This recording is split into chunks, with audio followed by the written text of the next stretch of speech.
Baik, terima kasih Pak Moderator. Apakah suara saya bisa terdengar dengan jelas? Dengar, Pak. Dengar jelas, Pak. Dengar, Pak. Nah, baik. Bismillahirrahmanirrahim. Assalamualaikum warahmatullahi wabarakatuh. Waalaikumsalam. Salam sejahtera, Om Swastiastu, Namo Buddhaya, salam kebajikan, dan salam sehat untuk kita semua dan Bapak Ibu yang hadir baik secara fisik maupun secara virtual di kegiatan sosialisasi Kemdikbudristek ini pada hari ini 2 Februari 2022.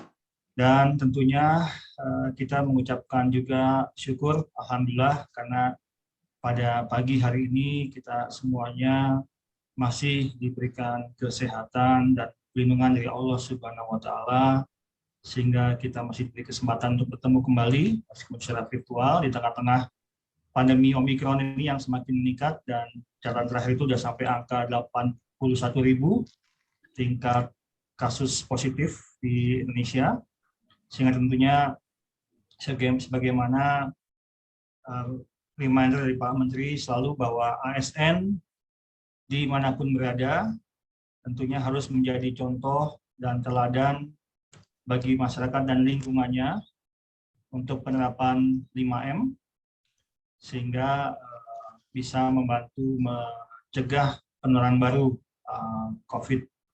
Dan Bapak Ibu, dan tentunya yang saya hormati Ibu Mustan Bima, Kepala Biro Organisasi Tata Laksana Kemdikbud Ristek, dan Bapak Ibu Eselon 2, Kepala Bagian, Koordinator, Subkor, dan teman-teman yang bertanggung jawab untuk masalah RB dan ZI di lingkungan Kementerian Pendidikan dan Kebudayaan, dan juga Pak Yudi Pramudianto, Koordinator RBI, Biro Watala yang pagi ini bertindak sebagai moderator. Terima kasih, dan tentunya salam kenal Bapak Ibu. Tadi sudah disebutkan memang bahwa saya baru saja awal Januari dilantik sebagai asisten deputi 3 untuk koordinasi pelaksanaan dan evaluasi kebijakan reformasi birokrasi dan akuntabilitas aparatur serta pengawasan di wilayah 3, di mana Kemdikbud juga termasuk di dalamnya. Dan memang ini saya tadi malam juga sempat berkomunikasi Bu Mustagima, Bu Karo, dengan Bu Nusinta ya, bahwa memang mengingat bahwa wilayah kerjanya adalah baru, jadi saya memang masih mempelajari, dan saya memang belum detail mempelajari hasil-hasil dari LHI tahun sebelumnya, tapi mungkin nanti saya coba jawab beberapa pertanyaan yang tadi muncul, sehingga nanti mudah-mudahan bisa menjadi pegangan untuk peningkatan hasil-hasil evaluasi selanjutnya. Dan izin Bapak Ibu mungkin mengingat bahwa sudah ada sekitar 875, hampir 900 yang mengikuti kegiatan sosialisasi pembangunan Z ini, mungkin izinkan saya sharing beberapa slide yang bisa menjadi mungkin menjadi pedoman ya dalam rangka strategi pembangunan zona integritas di instansi pemerintah, sehingga mungkin nanti bisa jadi pegangan kalau sekiranya ada unit kerja yang diusulkan untuk memperoleh predikat dalam zona integritas baik BBK maupun BBPM. Nama saya Andi Rahadian, saat ini saya menjabat sebagai asisten wilayah 3, supaya mudah. Mungkin mengingat bervariasi pemahaman, tingkat pemahaman dari Bapak Ibu semua yang hadir di Zoom ke pagi ini, mungkin saya akan coba mulai dari awal gitu ya, ininya untuk memudahkan pemahaman sehingga nantinya bisa meningkat ke hal yang lebih teknis. Dan tentunya nanti saya juga akan dibantu oleh rekan saya Mas Bagus dari Kementerian PANIB dan mungkin Mbak Nia juga yang sudah ikut hadir di kegiatan ini secara virtual. Jadi sekiranya nanti mungkin ada beberapa pertanyaan yang mungkin kami tidak bisa menjawab langsung, akan kami catat, sementara mungkin akan kami diskusikan dengan teman-teman yang sebelumnya menangani.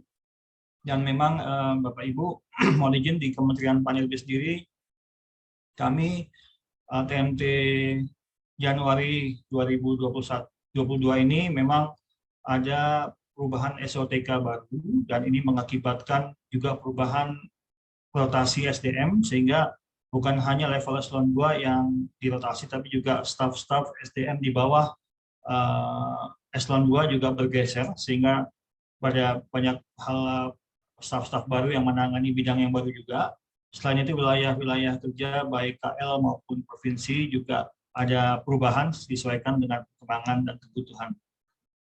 Baik Bapak Ibu, izin kami mulai bahwa kami di Kasdepan Wilayah 3, informasi di Kedebutan Informasi Birokrasi, Akuntabilitas Sapatu dan Pengawasan, ini menangani ada sekitar 18 kementerian, lembaga, termasuk di dalamnya ada Kementerian Pendidikan dan Kebudayaan, dan juga ada Kesekjenan, MPR, DPR, dan juga ada badan-badan, termasuk juga ada BKKBN dan Perpustakaan Nasional, serta ada 9 provinsi, khususnya di wilayah timur Indonesia. Bapak Ibu, mungkin izin kami mulai mengenai latar belakang reformasi birokrasi, mengingat bahwa Z ini adalah bagian atau miniatur dari reformasi birokrasi, sehingga kalau kita ingat sebelumnya dari krisis ekonomi yang dilanjutkan dengan krisis multidimensi, itu mendorong perubahan pentingnya era reformasi birokrasi, dan memang kita melihat bahwa reformasi di bidang birokrasi ini lebih tertinggal dibanding reformasi di bidang politik, ekonomi, dan hukum. Sehingga tahun 2004 itu pemerintah Indonesia menegaskan pentingnya penerapan prinsip-prinsip clean government dan good governance dalam pelayanan prima kepada masyarakat. Dan tentunya berdasarkan ini maka ada keinginan kuat untuk membangun aparatur negara yang lebih baik melalui reformasi birokrasi menuju fase Indonesia yang lebih maju pada tahun 2025. Nah, Bapak Ibu, ini memang masalah-masalah birokrasi yang klasik yang sering kita temui di Indonesia, mulai dari korupsi dan penyalahgunaan wewenang, mismatch antara kualitas dan kuantitas SDM, antara kualitas dan jumlah, kemudian akuntabilitas kinerja yang belum baik, kemudian peraturan perundang-undangan yang saling tumpang tindih, dan juga adanya struktur organisasi yang belum berbasis kinerja, kemudian masih ada inefisiensi penggunaan anggaran, kemudian e-government masih belum menyeluruh, masih bersifat parsial, hanya unit kerja tertentu yang menggunakan e-government, tapi belum semuanya. Kemudian juga pengawasan internal belum seefektif yang kita harapkan, dan masih adanya pengaduan dari masyarakat mengenai rendahnya kualitas pelayanan publik yang diterima. Bapak Ibu yang kami hormati, mengingatkan kembali bahwa visi misi yang ada hanyalah visi misi dari Presiden dan tidak ada visi misi di bawah Presiden dan Wakil Presiden. Kemudian juga ada beras kerja dari Kabinet yang di dalamnya terkait dengan Kementerian PANIB tentunya adalah beras kerja mengenai reformasi birokrasi dan APBN yang fokus dan tepat sasaran. Dan ini adalah beberapa ekspektasi Presiden mengenai reformasi birokrasi. Jadi reformasi birokrasi itu tidak bisa kita tunda dan harus menjadi fondasi kuat bagi bangsa untuk memenangkan pertandingan global. Dan saya tidak mau birokrasi pekerjaannya hanya sending saja. Saya minta dan akan saya paksa bahwa tugas birokrasi adalah making delivered. Tugas birokrasi kita itu menjamin agar manfaat program dapat dirasakan oleh masyarakat. Jadi bukan proses, tapi yang utama adalah hasilnya. Sehingga mungkin Bapak Ibu kalau ingat mengenai kalau kita mengirimkan WhatsApp teks kepada grup gitu misalnya atau kepada staff, itu kan kadang conteng 1 belum dibaca, conteng 2 masuk, delivered, tapi belum biru, berarti belum dibaca. Nah, setelah dibaca itu sudah delivered, tapi kita juga masih ngecek lagi apakah tugas yang kita berikan kepada staf untuk melaksanakan suatu tugas kedinasan itu sudah dilaksanakan dengan baik. Dan apabila sudah baik, sudah dilaksanakan dengan baik, apakah betul itu bermanfaat baik untuk organisasi maupun untuk masyarakat. Jadi masih banyak hal-hal yang sifatnya perlu kita cek apakah tugas kita memang yang kita tugaskan kepada staf itu sudah delivered dengan baik. Kemudian kita juga melihat lagi, mengingat lagi adanya 7 perintah Presiden kepada Kabinet Indonesia Maju. Yang pertama yang selalu digaungkan oleh Presiden adalah jangan korupsi dan ciptakan sistem yang untuk celah terjadinya korupsi. Tidak ada visi misi menteri, yang ada hanya visi misi Presiden dan Wakil Presiden. Kerja cepat, kerja keras, kerja produktif. Jangan terjebak rutinitas yang monoton. Kerja berorientasi hasil nyata. Tugas kita tidak hanya menjamin sen tapi delivered. Kemudian selalu cek masalah di lapangan dan temukan solusinya.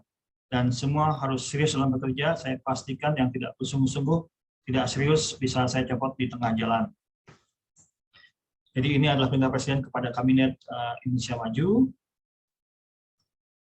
Dan untuk konsep reformasi birokrasi dengan 8 area perubahan, kita melihat bahwa reformasi birokrasi adalah sebagai katalisator dalam mewujudkan good and clean governance melalui reformasi birokrasi yang bersih dan akuntabel, birokrasi yang capable dan pelayanan publik yang prima menuju dan untuk mendukung pembangunan nasional.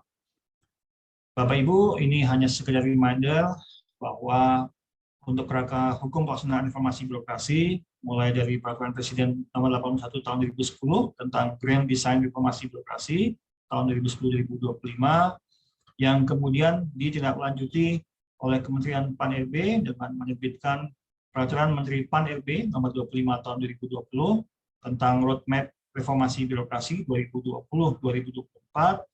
Kemudian juga ada pedomannya melalui Peraturan Menteri Pan-RB Nomor 26 Tahun 2020 tentang evaluasi reformasi birokrasi 2020-2024. Sehingga ini bisa menjadi pegangan Bapak Ibu semua dalam melihat pelaksanaan reformasi birokrasi dan sebagai pedoman untuk evaluasi RB hingga tahun 2024. Tadi sudah bisa kami sebutkan, sasaran informasi birokrasi kita tahun 2020-2024 adalah 3, birokrasi yang bersih dan akuntabel, birokrasi yang capable, dan pelayanan publik yang prima. Ini adalah 8 area perubahan dalam reformasi birokrasi yang menjadi fokus pembangunan, mulai dari manajemen perubahan, deregulasi kebijakan. Tadi kalau kita lihat masalah-masalah klasik dalam reformasi birokrasi adalah tumpang tindihnya peraturan, maka diperlukan regulasi kebijakan, kemudian penataan organisasi sehingga lebih pada berbasis kinerja, kemudian penataan tata laksana, penataan SDM aparatur, penguatan akuntabilitas, ini penguatan pengawasan sehingga nanti dari APIP bisa lebih efektif dan optimal, kemudian peningkatan kualitas pelayanan publik sehingga masyarakat memperoleh pelayanan publik yang bersifat prima.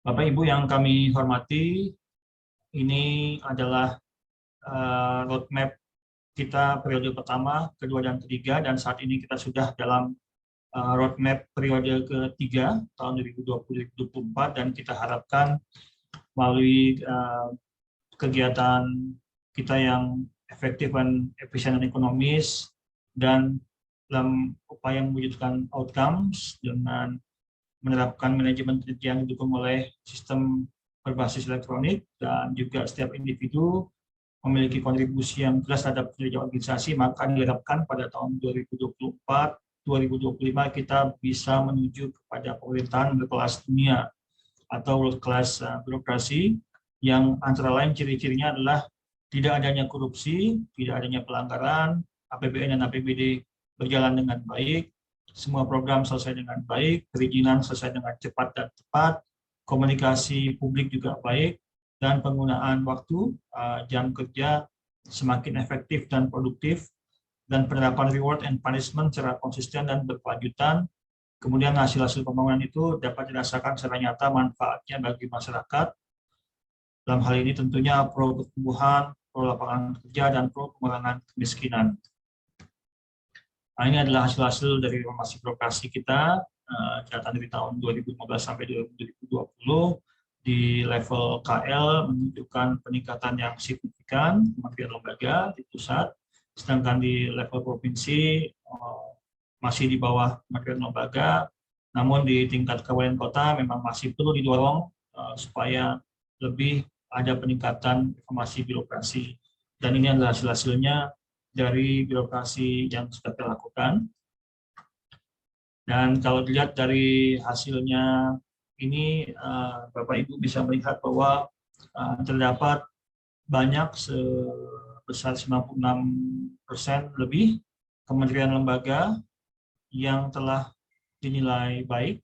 Kemudian di tingkat provinsi ada 79,4%, sedangkan di level kabupaten kota baru 24,4 instansi pemerintah yang dinilai baik.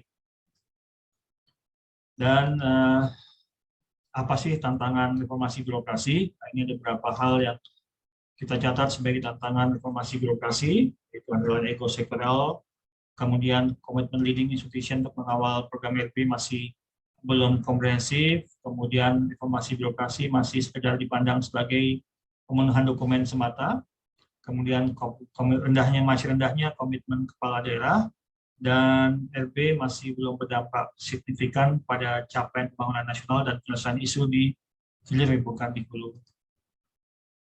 Bapak Ibu, ini adalah penajaman roadmap RB kita tahun 2016-2024 yang fokusnya ditambah dengan RB tematik, sehingga dalam roadmap kita ada penilaian RB tematik yang tentunya disesuaikan dengan isu prioritas Presiden, khususnya di bidang investasi dan pemulihan ekonomi nasional. Dan tentunya fokusnya akan pada output utama yang berdampak langsung pada sasaran tematik yang nantinya diprioritaskan oleh Presiden. Kemudian juga implementasinya nantinya lebih kepada aspek kolaborasi dan integrasi antara kementerian, lembaga, dan Pemda.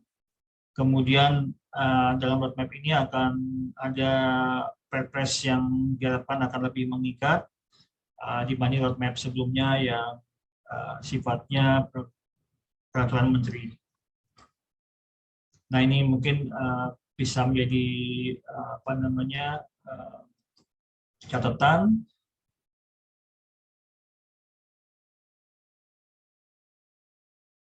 mengenai upaya untuk mendorong percepatan pembangunan nasional. Tentunya kita menggunakan dua sasaran, yaitu RB yang sifatnya umum dan RB tematik, sehingga nantinya di RB yang sifatnya umum kita harapkan dapat tercipta tata kelola pemerintahan berbasis digital yang efektif, efisien, dan lincah dengan beberapa indeksnya. Kemudian juga ada budaya birokrasi berakhlak dengan ASN yang profesional. Ini akan nanti ada indeks profesional ASN dan indeks pelayanan publik, dan juga nilai budaya organisasi yang tentunya masih bersifat tentatif.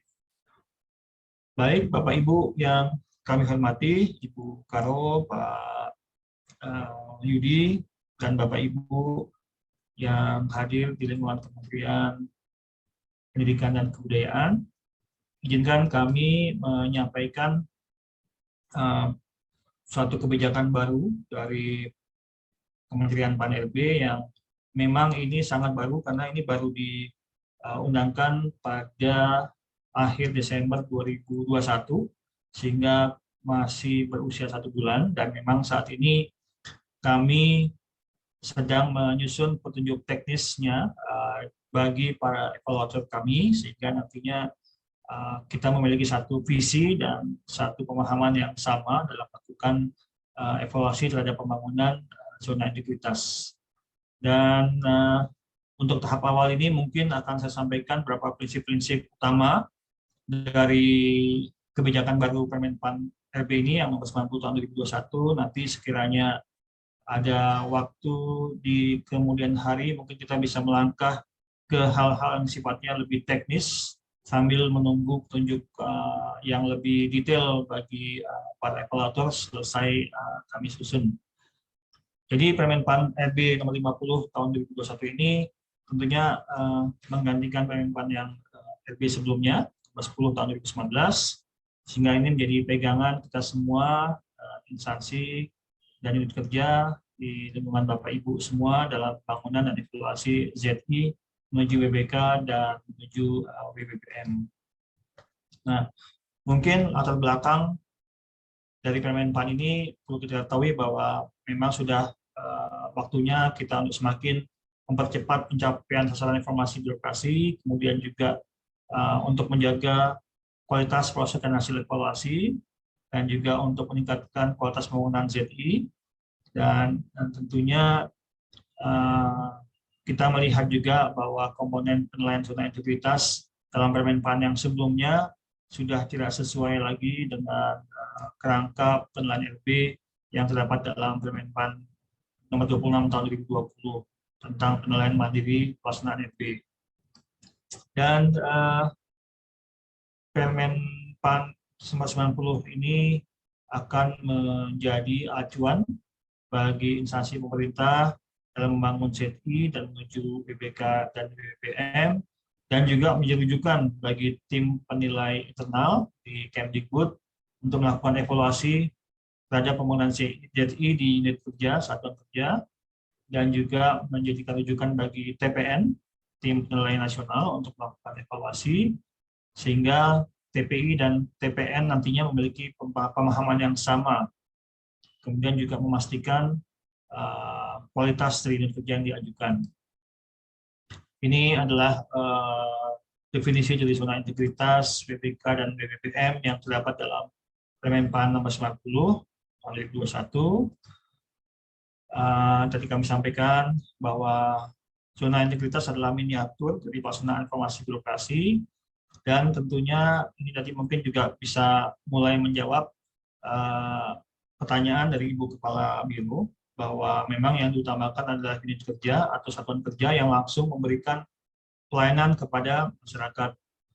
Dan tentunya unit yang membangun ZI dan mendapatkan predikat WBK/WBPM dapat menjadi contoh bagi unit kerja lainnya tentang bagaimana cara menerapkan tata kelola yang baik serta memberikan pelayanan publik yang prima dan berintegritas.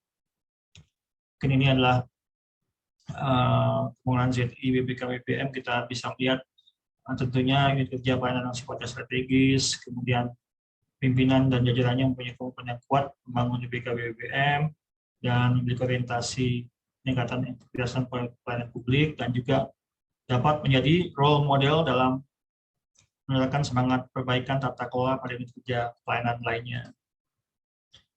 Bapak Ibu yang kami hormati, ini mungkin prinsip-prinsip yang bisa kami sampaikan bagi Bapak Ibu dalam Permenpan nomor 90 tahun 2021, di mana terdapat perubahan atau penyempurnaan dari syarat pengajuan untuk unit kerja yang menuju WBK dan WBPM, antara lain nilai komponen hasil pemerintah, kemudian ada nilai subkomponen survei persepsi anti korupsi, kemudian nilai subkomponen kerja lebih baik, dan nilai komponen pelayanan publik yang prima. Ada beberapa perubahan angka, baik yang untuk menuju WBK maupun yang WBPM, sehingga ini bisa menjadi pegangan Bapak Ibu, tentunya juga pegangan TPI dalam mengajukan unit kerja di lingkungan Kemdikbud yang dinilai sudah memiliki kualitas untuk diajukan menuju WBK atau WBPM. Nah, ini apakah tugas TPI? Tentunya teman-teman yang bertanggung jawab menjadi TPI di Kementerian Pendidikan dan Kebudayaan perlu melakukan beberapa hal yang menjadi tanggung jawabnya sesuai dengan Permenpan nomor 90 yang baru ini, antara melakukan evaluasi terhadap pembangunan ZI yang ada di satuan kerjanya, memberikan rekomendasi perbaikan, dan kemudian menyampaikan hasil evaluasi kepada pimpinan instansi terhadap kelayakan unit yang diajukan untuk mendapatkan predikat menuju WBK WBPM kepada TPN. Kemudian setelah diajukan dan oleh predikat, tentunya TPI bertanggung jawab untuk melakukan pemantauan secara berkala terhadap unit kerja yang telah melakukan predikat menuju WBK WBPM dan melaporkannya kepada Kementerian PAN RB. Mengapa? Karena predikat WBK dan WBBM ini bisa dicabut sekiranya dalam perjalanannya tidak atau melanggar syarat-syarat yang tadi sudah disepakati untuk memperoleh predikat WBK dan WBBM. Ini adalah mekanisme sesuai dengan Permenpan yang baru untuk pembangunan zona integritas yang perlu menjadi perhatian dari Bapak Ibu dalam sebelum dilakukannya penilaian dan evaluasi secara internal oleh TPI dan sebelum diajukan pengusulannya kepada TPN, yaitu tahap pertama pencanangan zona integritas, kemudian tahap kedua penetapan unit kerja, kemudian tahap ketiga pembangunan unit kerja, dan yang keempat tadi kami sebutkan sebelumnya pemantauan pembangunan zona integritas. Jadi ini yang perlu dilakukan sebelum diajukan pengusulan kepada TPN. Dan mekanisme pembangunan zona integritas ini secara detail bisa Bapak Ibu lihat di Permenpan nomor 90 tahun 2021. Bapak Ibu dapat kami sampaikan beberapa strategi dalam percepatan pembangunan zona integritas menuju WBK dan WBBM. Yang pertama adalah komitmen pimpinan, sehingga setiap komitmen pimpinan ini merupakan landasan utama dalam membangun unit kerja menuju WBK dan WBBM. Dan tentunya bukan hanya pimpinan, tapi harus diikuti oleh seluruh pegawai yang ada di unit kerja. Namun demikian, pimpinan di setiap unit kerja itu harus memiliki peran dalam menularkan semangat dan visi terkait informasi birokrasi pada unit kerjanya. Kemudian yang kedua, langkah yang perlu dilakukan untuk mempercepat pembangunan zona integritas adalah kemudahan dalam pelayanan. Sehingga unit kerja itu harus mampu menyediakan SDM yang berkompeten, ramah, dan dapat dipercaya dalam memberikan pelayanan. Dan juga perlunya menyediakan berbagai fasilitas yang lebih baik dalam menunjang kemudahan pelayanan. Dan yang ketiga, strateginya adalah membangun ZI yang mampu mengenali pengguna layanan, sehingga program-program yang dibuat itu bisa langsung dirasakan manfaatnya oleh masyarakat dan memang betul sesuai dengan kebutuhan dan harapan masyarakat. Kemudian strategi yang keempat untuk percepatan pembangunan zona integritas adalah memastikan bahwa program-program unit kerja yang sedang membangun ZI tidak menyimpang, sehingga perlu dilakukan monitoring dan evaluasi yang dilakukan secara mandiri oleh unit kerja didampingi oleh TPI. Kemudian yang kelima, tentunya Bapak Ibu perlu mempublikasikan dengan melakukan strategi komunikasi dan manajemen media untuk memastikan bahwa setiap kegiatan, perubahan, penyempurnaan, perbaikan, dan inovasi pelayanan yang telah dilakukan di unit kerja dalam membangun zona integritas dapat diketahui dan dipahami masyarakat, sehingga hasil kerja keras Bapak Ibu itu masyarakat akan tahu dan paham bahwa memang sudah ada perbaikan di sana-sini. Ini adalah 5 langkah utama yang kami nilai dapat dijadikan strategi percepatan pembangunan zona integritas di lingkungan Bapak Ibu. Dan tentunya instansi pemerintah termasuk di Kemdikbud dapat tetap memberikan penghargaan kepada unit kerja yang telah mendapat predikat WBK WBBM sebagai wujud apresiasi unit kerja yang telah berhasil membangun ZI dan juga mendorong pembangunan unit kerja lainnya menuju ZI. Tentunya pemberian penghargaan ini disesuaikan dengan kebijakan masing-masing instansi dengan memperhatikan ketentuan peraturan undang-undangan yang berlaku. Tadi kami sampaikan bahwa sesuai dengan Permenpan yang baru ini telah diatur pencabutan predikat menuju WBBK WBBM yang telah diterima oleh satuan unit kerja, di mana apabila berdasarkan laporan dari tim penilai internal bahwa unit kerja, satuan kerja, atau kawasan sudah tidak memenuhi kriteria menuju WBK WBBM, maka dilakukan pencabutan predikat WBK WBBM. Kemudian apabila berdasarkan hasil evaluasi lapangan secara berkala dan juga diverifikasi oleh TPN dan verifikasi bersama TPI dan ditemukan bukti bahwa terjadi maladministrasi, maka secara tertulis TPN akan merekomendasikan kepada Menteri PAN-RB untuk mencabut predikat PBK BBM pada unit kerja, satuan kerja. Dan apabila terdapat satuan unit kerja yang telah dicabut predikatnya setelah dia mendapatkan predikat PBK BBM, maka tidak dapat diajukan lagi selama 2 tahun sejak penetapan pencabutan diterbitkan. Sehingga ini juga menjadi perhatian TPI supaya nanti sekiranya ada yang dicabut predikatnya karena berbagai sebab, harus menunggu setidaknya 2 tahun sebelum dapat diajukan kembali. Ini adalah evaluasi, dasar-dasar evaluasi untuk FB, Sakib, dan BBK BBM. Mungkin Bapak Ibu sudah paham, lebih paham juga. Kemudian ini adalah beberapa catatan dari zona integritas, antara lain unit kerja yang diusulkan merupakan unit kerja strategis atau core business dari suatu instansi pemerintah, kemudian masih rendahnya komitmen pimpinan dalam pembangunan ZI, dan kinerja belum menjadi dasar pembangunan ZI, dan inovasi yang dibangun tidak sesuai atau berdampak langsung pada kinerja, dan juga zona integritas dipandang sebagai proyek untuk mendapatkan predikat saja, gitu, sehingga tidak terdapat continuous improvement atau peningkatan yang berkelanjutan, sehingga yang penting dapat predikat BBK atau BBM saat itu selesai dan ada penurunan integritas dalam pelaksanaan setelah diperolehnya predikat BBK BBM. Dan ini hanya sebagai gambaran saja bahwa di tahun ke tahun memang ada peningkatan jumlah pengusulan BBK dan BBM dari instansi pemerintah baik pusat dan daerah, sehingga terdapat hampir 7.600 pengusulan, dan dari jumlah tersebut usulannya yang terbanyak adalah BBK, kemudian disusul BBM.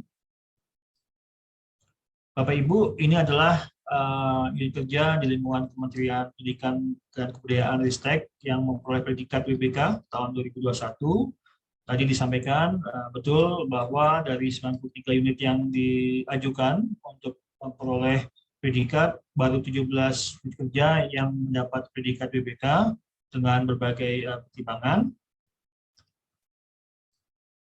Dan dari catatan kami, hasil evaluasi ZI tahun 2021 terdapat beberapa hal yang masih kami nilai perlu menjadi perhatian dari Bapak Ibu, antara lain mengenai sasaran dan indikator kinerja yang belum berorientasi pada hasil, dan dokumen perencanaan yang belum selaras, kemudian juga belum optimalnya peran agen perubahan dalam pembangunan zona integritas, dan juga inovasi yang dibangun itu belum terlalu relevan dan mampu mendorong pencapaian kinerja, dan banyak inovasi yang mungkin justru belum sesuai dengan kebutuhan dari pengguna layanan.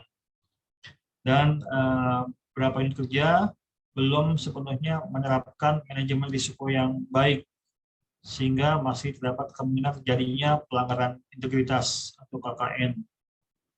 Kemudian beberapa unit kerja perlu untuk semakin membangun kedekatan dengan pengguna layanan, sehingga hasil survei nantinya akan mencerminkan kepuasan dari para pengguna layanan. Kemudian tadi kami sampaikan juga untuk semakin meningkatkan dan memanfaatkan berbagai media, sehingga manajemen media dilakukan dapat melalui media sosial atau website, itu perlu digencarkan kembali. Ini adalah mungkin sekedar informasi untuk Bapak Ibu bahwa hingga saat ini pengaduan-pengaduan yang terbesar di lingkungan Kementerian PAN-RB yang kami terima mengenai berbagai hal ya yang diadukan oleh baik masyarakat maupun aparatur terkait pelayanan publik yang diterima, ataupun terkait dengan administrasi undang-undang administrasi pemerintahan, undang-undang ASN, meliputi 5 hal besar, yaitu yang pertama mengenai sengketa pertanahan, kemudian yang kedua mengenai penyalahgunaan wewenang, ketiga mengenai kepegawaian, ketenagakerjaan, keempat mengenai pelayanan masyarakat, dan kelima itu korupsi pungli. Ini adalah 5 besar pengaduan yang banyak diterima oleh Kementerian PAN-RB dari masyarakat maupun aparatur selama ini adalah yang paling yang terbanyak yang kami catat. Dan dari beberapa pengaduan ini telah kami tindak lanjuti dengan mengirimkan permintaan tindak lanjut kepada kementerian, lembaga, dan Pemda untuk ditindaklanjuti. Kemudian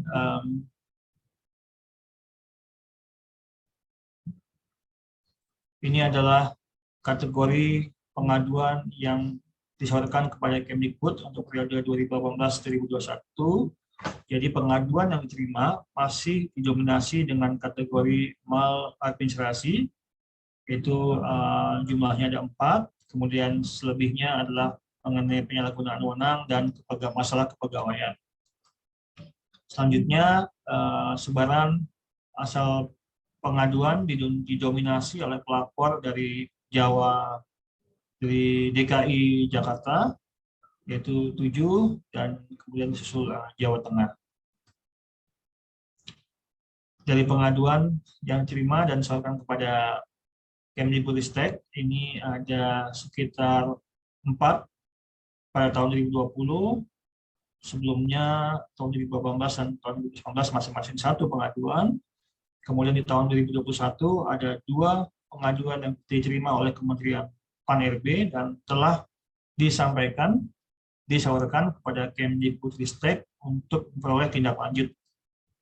Dan Bapak Ibu memang cukup penting penanganan pengaduan ini, mengingat bahwa ini akan terkait dengan aspek reform dan penilaian dari RB maupun ZI dari Bapak Ibu semua. Mungkin demikian Bapak Ibu yang dapat kami sampaikan, paparan singkat dari kami, dan memang kami untuk tahap awal ini menyampaikan prinsip-prinsip hal-hal baru dari kebijakan baru untuk pedoman pembangunan dan evaluasi zona integritas sesuai dengan Permen PAN 90 tahun 2021. Sekiranya nanti masih diperlukan pendalaman, tentunya kami siap dan kami akan menyampaikan secara lebih rinci. Sekiranya nanti juga tunjuk teknis yang kami sedang susun sudah selesai, tapi at least yang disampaikan ini adalah pokok-pokok penting dari Permen PAN 90 tahun 2021 yang baru saja diundangkan pada Desember 2021. Dan sebagai penutup, kami menyampaikan ini adalah kata-kata mutiara dari Presiden pertama Soekarno, yaitu jangan takut untuk bermimpi yang baik Bapak Ibu, jadi bermimpilah setinggi langit, sehingga jika engkau jatuh, engkau akan jatuh di antara bintang-bintang. Dengan demikian kami tutup paparan kami, dan dengan ucapan alhamdulillah dan terima kasih atas perhatian Bapak Ibu. Wassalamualaikum warahmatullahi wabarakatuh. Waalaikumsalam warahmatullahi wabarakatuh. Ya, terima kasih Pak Asdep untuk paparannya. Mohon izin sebelumnya nanti Pak Asdep mohon berkenan sharing bahan paparan kami untuk informasi ke Satker yang serta dalam kegiatan kita. Nah, Pak Asdep, tadi saat pembukaan Bu Karo memiliki 2 pertanyaan. Yang pertama terkait kenapa 3 satker di lingkungan Kemdikbud yang diusulkan meraih predikat ZIWBK, yaitu Biro Ortala, Biro Hukum, dan Sekretariat Direktorat Jenderal Diktiristek itu ditolak penilaiannya karena bukan prioritas. Nah, tadi Pak Asdep sudah menyinggung ya, hanya satker-satker yang memberikan pelayanan langsung kepada masyarakat. Dan yang kedua mungkin nanti pertanyaan dari Bu Karo ini Pak Asdep bisa lengkapi jawabannya terkait detail apa yang perlu kita siapkan, yang perlu Satker siapkan dalam upaya pembangunan ZIWBK agar berhasil, karena ada indikator-indikator yang mungkin tidak tertulis tapi itu menjadi perhatian evaluator dalam menilai satker-satker yang diusulkan ZIWBK.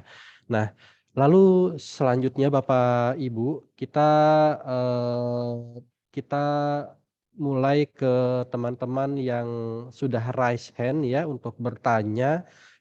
Ada dari USN Kolaka dan juga dari Bu Rina Politeknik Perkapalan Negeri Surabaya ya. Kepada teman dari USN Kolaka dipersilahkan terlebih dahulu. Ya, bismillahirrahmanirrahim. Assalamualaikum warahmatullahi wabarakatuh. Waalaikumsalam. Terima kasih yang saya hormati Kepala Biro Ortala, Kemenristek Dikti, dan Asdep Kemenpan RB. Ini yang saya inginkan itu di bab 2, Pak. Bab 2 tahap 3 tentang pembangunan zona integritas. Di situ jelas berbunyi bahwa tim kerja menyusun dan mengkoordinasikan rencana kerja ataupun rencana aksi yang terukur dan memiliki target yang jelas dalam pembangunan zona integritas. Oleh karena itu, terkait dengan penyusunan rencana kerja ataupun rencana aksi tersebut, apakah ada format, Pak? Format ataupun juknis tersendiri yang menjadi pedoman bagi unit kerja ataupun tim kerja. Ataupun juga, Pak, selain dari juknis adalah matriks-matriks penilaian. Ya.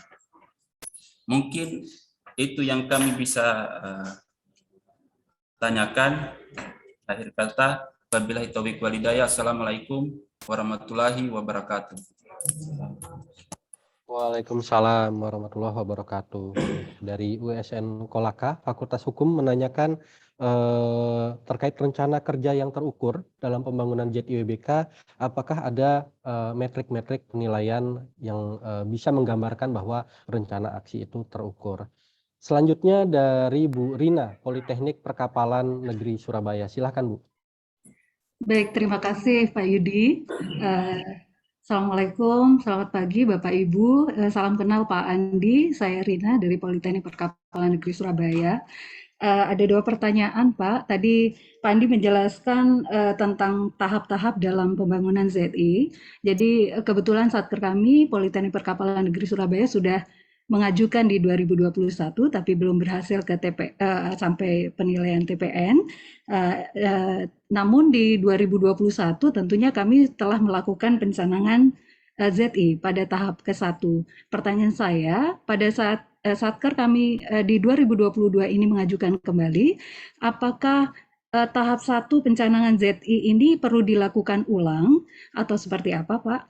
Kemudian yang kedua, Pak Andi tadi sudah menjelaskan tentang catatan hasil evaluasi ZI 2021, namun itu kan secara umum, Pak. Nah, kami masih menunggu apa catatan hasil evaluasi ZI per Satker, Pak, sehingga khususnya di PPNS kita akan mengevaluasi sehingga apa yang perlu kita benahi sehingga mudah-mudahan di 2022 ini kami berhasil lolos di TPN. Begitu Pak Andi, terima kasih. Wassalamualaikum warahmatullahi wabarakatuh. Waalaikumsalam warahmatullahi wabarakatuh. Ya, ini apakah Politeknik Perkapalan Negeri Surabaya perlu melakukan pencanangan ulang karena tahun 2021 sudah melakukan pencanangan. Dan yang ketiga, mohon izin membacakan pertanyaan melalui chat. Ini dari Pak Hendarman dari Pusat Penguatan Karakter yang mengikuti kontestasi ZIWBK tahun 2021 kemarin. Ada 3 pertanyaan Pak Asdep. Yang pertama, apakah kelolosan dan kelulusan Satker untuk ZIWBK akan tergantung dari usia Satker tersebut karena pusat penguatan karakter itu baru berdiri tahun 2019 ya. Yang kedua, apakah ada ketentuan tertentu bahwa minimal harus ikut beberapa kali dulu sebagai calon ZIWBK baru bisa lolos dan lulus seperti itu.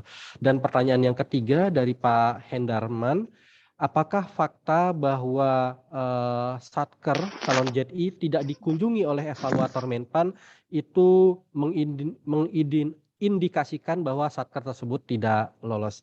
Baik, dari tiga penanya, dari USN Kolaka, dari Bu Rina Politeknik Perkapalan, dan dari Pak Hendarman Pusat Penguatan Karakter, mohon ditanggapi terlebih dahulu Pak Asdep, silakan. Mestinya ini kan di Maaf Pak Yudi, tadi pertanyaan pertama dari Pak Hendarman apa ya? Saya agak kurang jelas. Dari Pak Hendarman, apakah Ya. kelolosan untuk ZIWBK itu tergantung dari usia Satker karena Pusat Penguatan Karakter itu baru berdiri tahun 2019?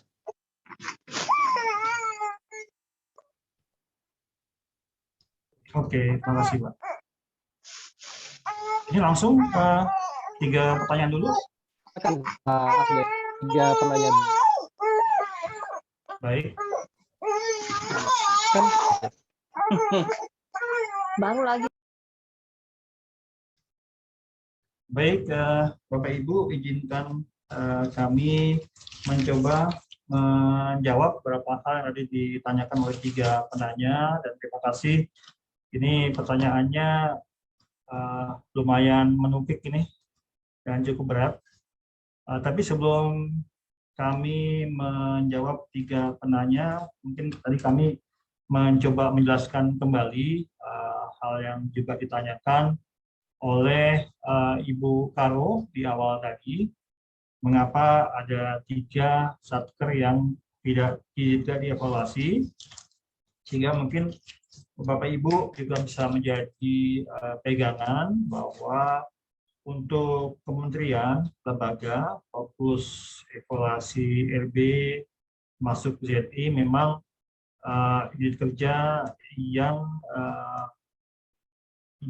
memberikan pelayanan langsung atau merupakan core business dari instansi dan bukan yang memiliki fungsi dukungan, sehingga yang memiliki fungsi dukungan tidak dibetaskan. Selain itu juga ada beberapa lembaga atau badan yang sedang digabung, sehingga objek evaluasi yang kami lakukan adalah objek evaluasi setelah penggabungan.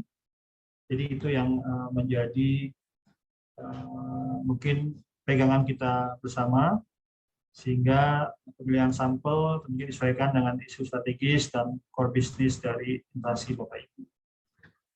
Untuk selanjutnya, terkait dengan pertanyaan dari USN Kolaka, Fakultas Hukum Universitas Kolaka, tentunya terkait dengan redaksi mengenai pembangunan ZI, tim kerja perlu menyusun redaksi yang terukur dan jelas. Dapat kami sampaikan bahwa untuk rencana aksi memang tidak terdapat format yang baku untuk menyampaikan atau menyusun redaksi, namun yang penting bahwa dalam redaksi tersebut harus ada penjelasan secara detail mengenai kegiatan yang disertai dengan target secara rinci per triwulan. Jadi sekali lagi kami sampaikan bahwa untuk rencana aksi tidak ada format yang baku, namun dalam aksi tersebut yang terpenting adalah ada informasi detail mengenai kegiatan yang juga disertai dengan target secara rinci per triwulan. Mungkin itu yang dapat kami sampaikan untuk menjawab pertanyaan dari USN Kolaka. Kemudian untuk Ibu Rina Sandora dari Sekolah Tinggi Teknik Perkapalan ya, memang ada beberapa hal yang belum bisa lulus ya untuk pengajuan usulan WBK maupun WBPM-nya, dan apakah perlu pencanangan kembali. Kalau menurut pandangan kami memang tidak diperlukan pencanangan kembali, Bu Rina, karena sudah dilakukan di awal dengan melakukan penandatanganan fakta integritas, sehingga itu bisa tahap pertama penandatanganan integritas berarti sudah dilakukan, sehingga bisa langsung ke tahapan berikutnya. Untuk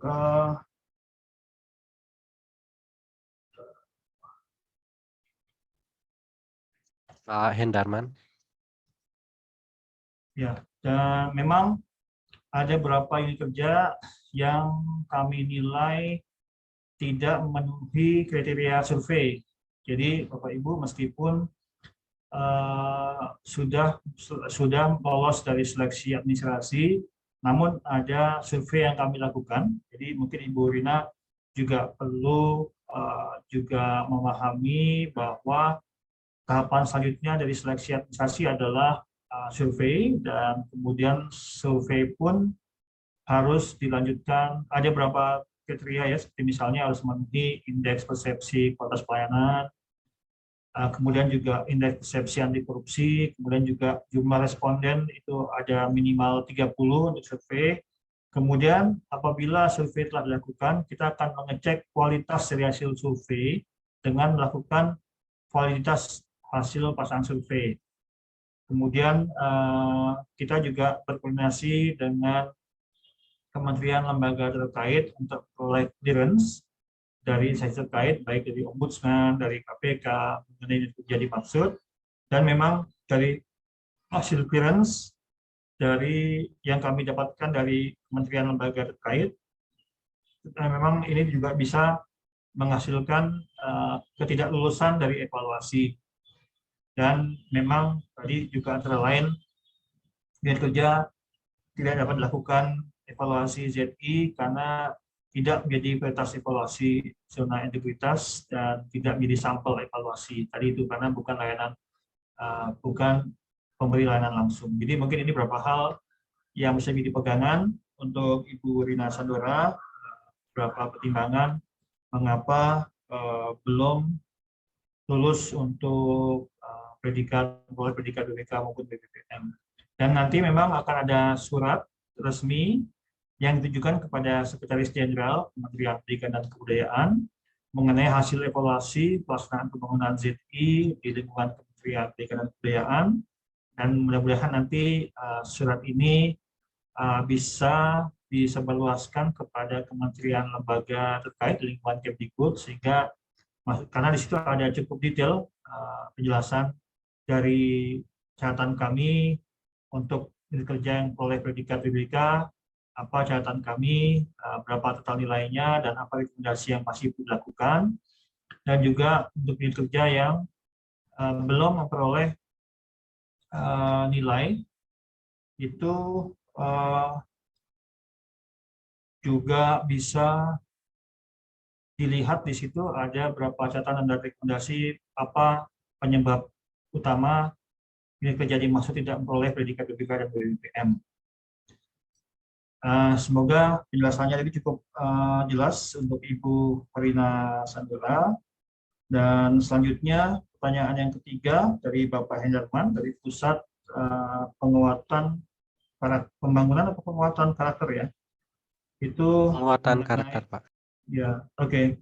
Mengenai ketentuan minimal berapa kali BPK, sebetulnya itu tidak ada ketentuan, tapi pada prinsipnya memang kami melihat bahwa ada keberlanjutan setelah memperoleh predikat BPK itu, apakah inovasi-inovasi yang dilakukan itu masih terus berjalan atau menurun, dan apakah sudah ada kematangan dari maturitas dari inovasi yang dilakukan, dan juga syarat-syaratnya sudah terpenuhi, sehingga tidak ada, dan minimal memang mungkin waktunya kurang lebih 2 tahun mungkin ya, sehingga kita nanti jadi tahu apakah masih bisa bertahan dengan status atau predikat BPK-nya ini, sehingga bisa layak untuk oleh predikat BPPM.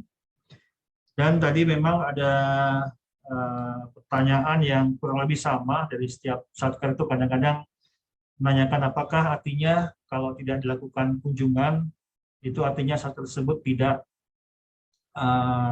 memperoleh predikat gitu ya, baik predikat atau WBM.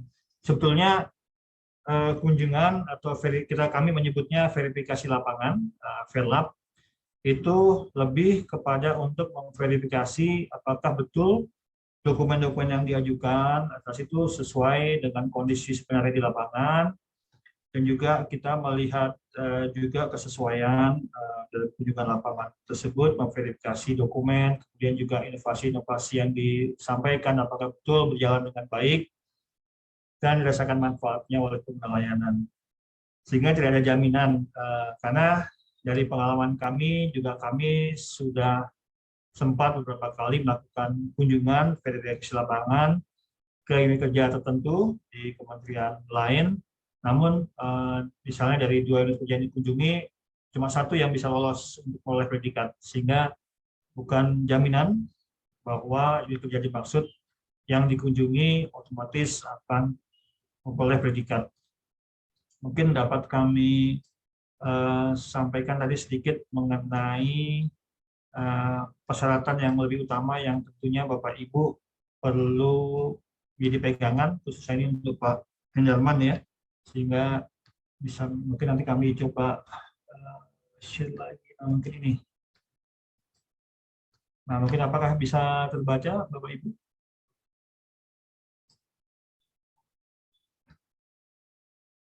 Bisa ya.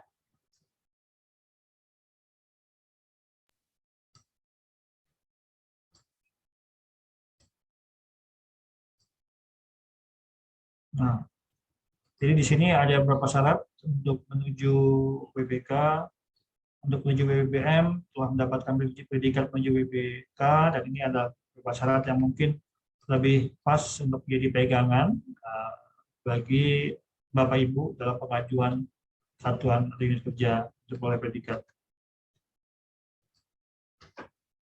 Mungkin demikian mungkin penjelasan dari kami. Mungkin Mas Bagus, apa ada tambahan informasi yang bisa di-share, Mas Bagus? Silakan. Ya, silakan Pak Bagus, apabila ada tambahan informasi.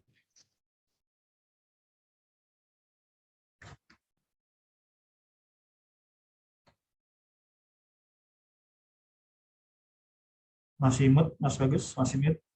Silakan kalau ada tambahan. Ini Mas Bagus ini adalah salah satu tim evaluator yang nantinya mungkin juga akan menangani kementerian lembaga, bahkan tidak mungkin menangani juga Kemdikbud.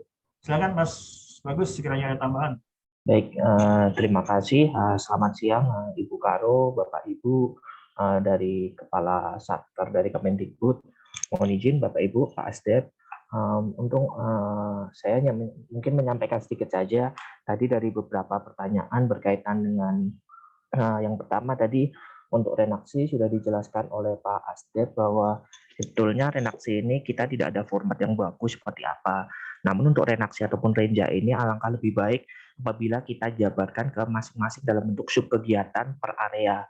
Kemudian dilampirkan dengan masing-masing target per triwulan. Nah, kemudian Bapak Ibu bisa mungkin pemantauan monefnya, target dari monef secara triwulan seperti itu Bapak Ibu. Kemudian pada akhir tahun nanti Bapak Ibu bisa melakukan monef terhadap capaian dari keseluruhan renja kita based by renja tersebut.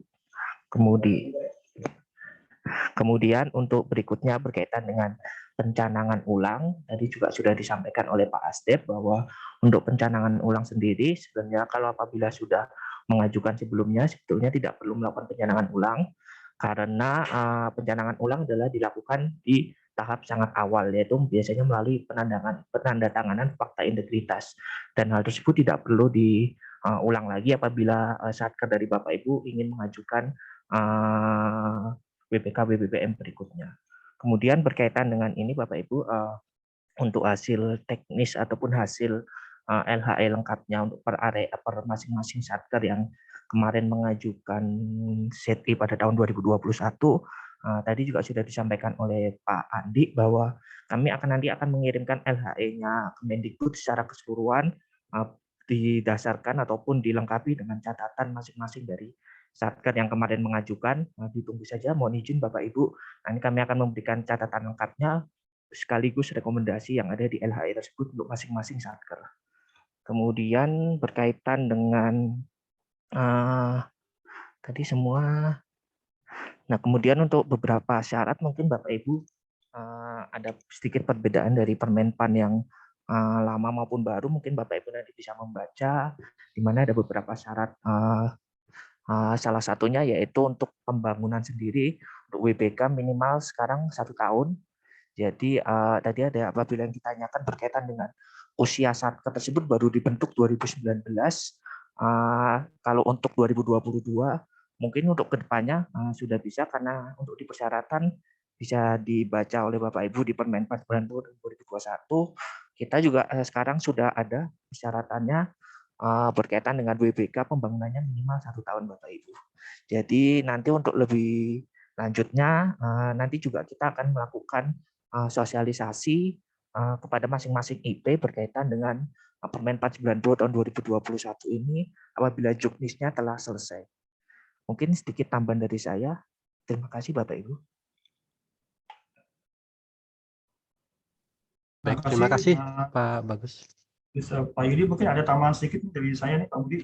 Silakan Pak Step. Ya, jadi tadi menambahkan pemilihan unit kerja. Jadi kan nanti kan ada unit kerja yang ditetapkan untuk dilakukan pembangunan atau diusulkan untuk memperoleh predikat WBK WBBM. Mungkin selain tadi unit kerja yang melaksanakan layanan utama core business, jadi bukan yang bersifat layanan ke dalam ya, tapi layanan utama ke masyarakat, juga unit kerja yang memiliki risiko tinggi dalam rangka penegakan budaya anti korupsi dan pelayanan prima. Jadi pemilihannya adalah juga memenuhi kriteria sebagai unit kerja yang memiliki risiko tinggi dalam rangka penegakan budaya anti korupsi dan pelayanan prima, dan juga unit kerja yang mempunyai dampak luas pada masyarakat apabila melakukan pembangunan zona integritas. Jadi itu beberapa tambahan informasi untuk pemilihan atau penerapan unit kerja yang nantinya diusulkan oleh predikat di BPK atau WBBM. Mungkin demikian Pak Moderator. Ya. Terima kasih Pak Asdep. Jadi dalam pemilihan kerja calon JI WBK WBBM itu pertama merupakan layanan utama kepada masyarakat ya sebagai core bisnisnya, dan yang kedua memiliki resiko tinggi terkait budaya anti korupsi dan budaya pelayanan prima. Terima kasih Pak Asdep. Selanjutnya ada beberapa yang sudah raise hand. Yang pertama Pak Supriyono dari Balai Besar Pengembangan dan Penjaminan Pendidikan Vokasi BMTI ya, bidang mesin dan teknologi industri di Bandung. Dan yang kedua Pak Ari dari Universitas Maritim Raja Ali Haji. Silahkan kepada Pak Supri terlebih dahulu. Terima kasih Pak Yudi dan para narasumber. Saya kira terima kasih sekali pada hari ini, sungguh luar biasa beberapa unek-unek yang sudah ada di masing-masing kami ternyata sudah terjawab, yaitu yang pertama terkait dengan hasil evaluasi yang nanti akan disampaikan oleh Menpan ke satker-satker yang telah diajukan WBK maupun WBBM, dan sampai hari ini ada beberapa yang belum lulus. Dan kami sampaikan kepada Bapak narasumber bahwa kami di BMTI tahun 2019 telah meraih SETI WBK. Maaf Pak, ini yang bertanya yang mana ya? Saya kok nggak lihat ya. Mohon maaf. Halo? Yang bertanya yang mana ya? Saya tidak. Pak Supri. Nah, saya sekarang tidak muncul di layar saya. Nah, mungkin dari panitia apa bisa di ini? Di speaker view Pak. Dipin dulu, dipin. Nah, siap. Sudah muncul. Sudah muncul Pak Supri, silakan lanjut. Mohon maaf. Baik. Terima kasih. Kami karena ada 2 Zoom Pak, mohon izin. Oh, silakan Pak, mohon maaf Pak. Jadi yang ini kan Pak. Jadi tidak perlu diulang lagi ya Pak ya. Tadi sudah kami sampaikan.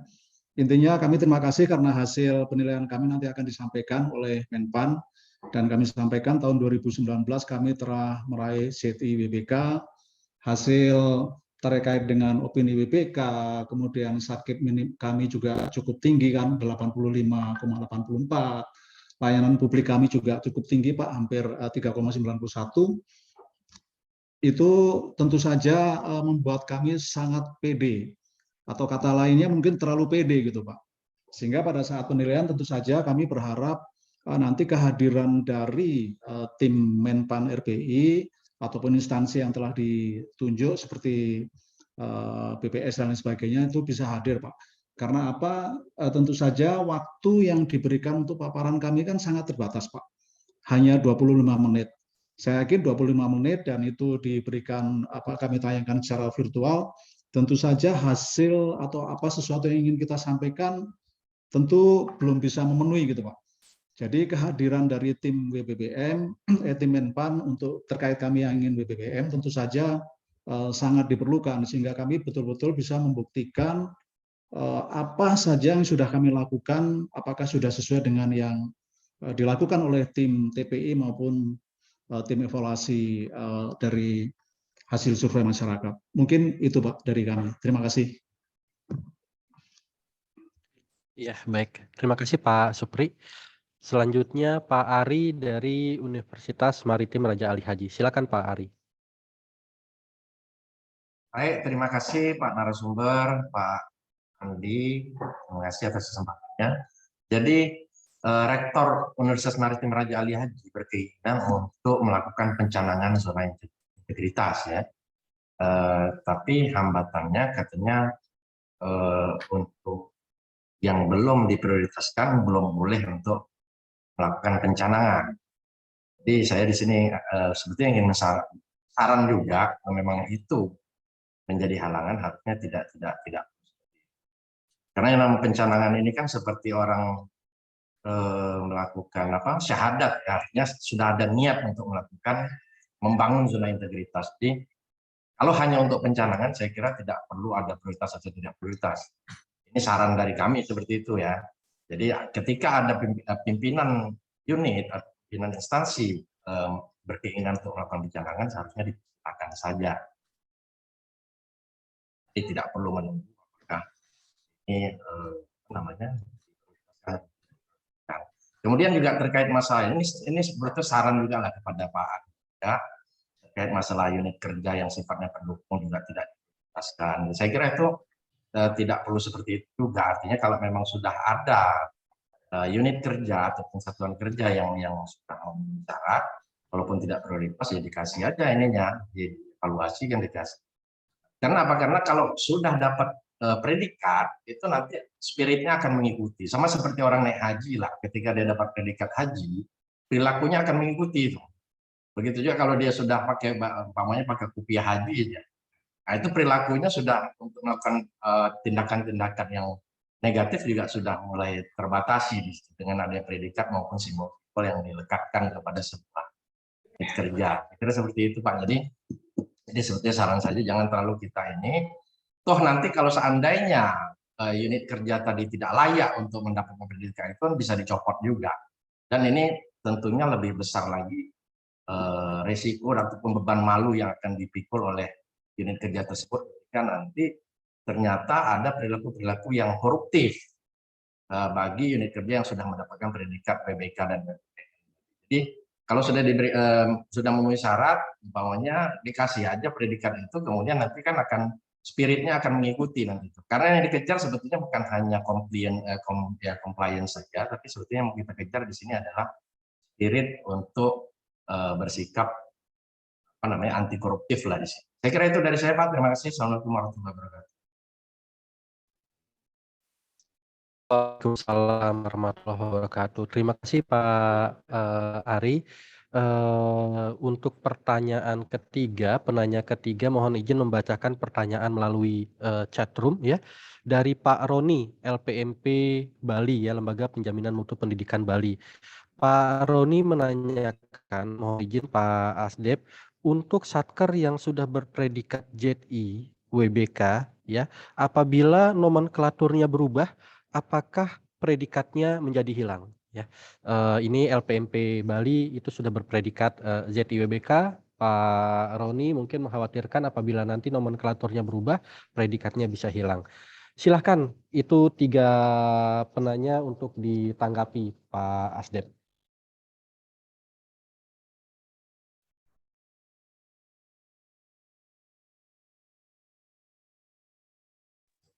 Baik, terima kasih Pak Yudi dan terima kasih kepada 3 penanya. Ada 3 pertanyaan yang sudah kami catat tadi dari Pak Supri, kemudian Pak Ari ya, kemudian tadi yang terakhir saya lupa melihat Pak siapa? Pak Roni dari LPMP. Oke, Pak Roni, terima kasih sekali lagi pertanyaannya, bagus-bagus ini pertanyaannya. Jadi kami sependapat Pak Supriyono, memang sebetulnya kalau dari petunjuk teknis yang selama ini kami juga lakukan sebelum pandemi COVID, memang setelah kami melakukan evaluasi dokumen administrasi, biasanya kemudian lanjutkan dengan desk evaluation. Jadi kita melihat dokumen-dokumen, kemudian selanjutnya kita melakukan verifikasi lapangan, kunjungan untuk memverifikasi apakah dokumen yang disampaikan kepada kami memang betul adanya, dan juga melihat apakah betul inovasi dan perbaikan-perbaikan yang telah dilakukan baik oleh pekerja maupun TPI memang sudah betul dirasakan manfaatnya oleh masyarakat luas. Namun memang sejak berlangsungnya pandemi, kami sesuai dengan arahan pimpinan dan kebijakan pemerintah memang membatasi kegiatan untuk verifikasi lapangan untuk melakukan kunjungan, sehingga memang verifikasi lapangan yang sedianya sebelumnya dilakukan dalam bentuk kunjungan kami rubah menjadi desk evaluation, dan memang ada keluhan-keluhan bahwa itu tidak bisa menangkap secara utuh ya Pak Supriyono ya, mengenai perbaikan-perbaikan yang telah dilakukan oleh tim TPI, sehingga diperlukan kehadiran tim Menpan secara langsung. Dan tentunya ini akan menjadi masukan bagi kami Pak Supriyono dan Bapak Ibu di lingkungan Kementerian Pendidikan dan Kebudayaan, bahwa sekiranya di waktunya cocok dan juga situasi pandemi sudah semakin mereda dan baik ya, karena katanya setelah Omikron ini kok dikhawatirkan ada lagi varian baru lagi gitu ya, sehingga ini mencegah atau mengurangi praktek-praktek yang selama ini dilakukan dalam melakukan verifikasi lapangan. Tapi insya Allah nanti kami akan upayakan Pak Supri untuk melihat langsung upaya-upaya peningkatan yang telah dilakukan. Yang kedua tadi Pak Ari tadi mengenai pencanangan mungkin bisa dilakukan meskipun tidak dilakukan pembangunan ZI, dan usulan supaya unit kerja yang mendukung bisa diajukan. Jadi memang Pak Ari, ini kami lihat ini memang ini saran masukan dari Pak Ari ini, tapi akan kami catat juga Pak. Namun memang kalau sesuai dengan peraturan Permenpan sebelumnya maupun yang baru ini di 90 tahun 2021 dan sebelumnya nomor 10 tahun 2019, memang disebutkan mengenai tahapan pencanangan itu adalah mekanisme dari pembangunan ZI di lingkungan unit kerja, sehingga itu tahapan-tahapan yang dilakukan. Mungkin pencanangannya dilakukan, namun mungkin baru dilanjutkan dengan pembangunan ZI, dan tahapan selanjutnya itu bisa saja misalnya tahapan penetapan unit kerja, pembangunan unit kerja, dan tahapan pemantauan bisa dilakukan belakangan. Namun usulan pencanangan itu tetap dilakukan bekerjasama dengan TPI Pak, tim penilai internal dari Kemdikbud, sehingga tim TPI sudah melihat dan mengevaluasi terlebih dahulu bahwa memang unit kerja di lingkungan Kemdikbud ini memang sudah waktunya diajukan dan sudah memenuhi syarat. Jadi memang nanti tim TPI yang akan juga berperan banyak Pak dalam pengusulan, sehingga nantinya mekanisme itu akan dilakukan bekerjasama dengan TPI, termasuk nanti pemantauannya akan dilakukan juga oleh TPI, sehingga apabila sudah memenuhi tahapan tersebut, nantinya tim penilai internal di lingkungan Kemdikbud yang akan mengajukan ke tim penilai nasional di kami di Kementerian PAN-RB Pak. Sehingga itu nanti berpulang kembali kepada tim TPI di Kemdikbud untuk pengajuannya. Sedangkan tadi untuk unit kerja yang bukan pengguna layanan, memang sesuai dengan apa yang kami sampaikan,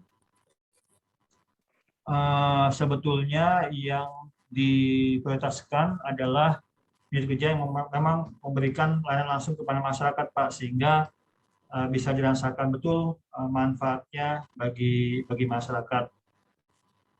Sehingga dalam tahapan selanjutnya nanti akan ada survei yang dilakukan bagi masyarakat terhadap unit kerja dimaksud, sehingga nantinya apabila masyarakat tidak bisa memberikan survei atas layanan yang memang tidak diterima karena unit dimaksud tidak memberikan pada masyarakatnya, akan sulit juga kita melihat sejauh mana dia inovasi-inovasinya bisa bermanfaat bagi masyarakat selaku pengguna layanan. Sehingga memang untuk tahap saat ini kami lebih fokus pada unit kerja yang memang memberikan layanan langsung pada masyarakat dan hasil-hasilnya itu memang bisa dirasakan langsung oleh masyarakat. Mungkin demikian tanggapan kami untuk Pak Ari.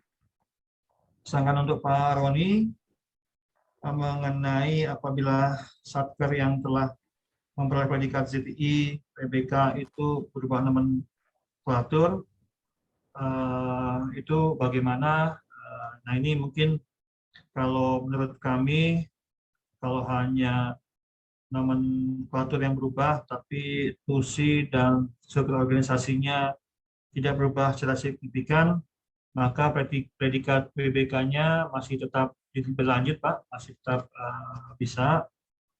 Namun apabila memang perubahannya sifatnya signifikan dan hilang permanen, memang saya tidak melihat belum ada aturannya yang terkait dengan perubahan nomenklatur Pak, sehingga mungkin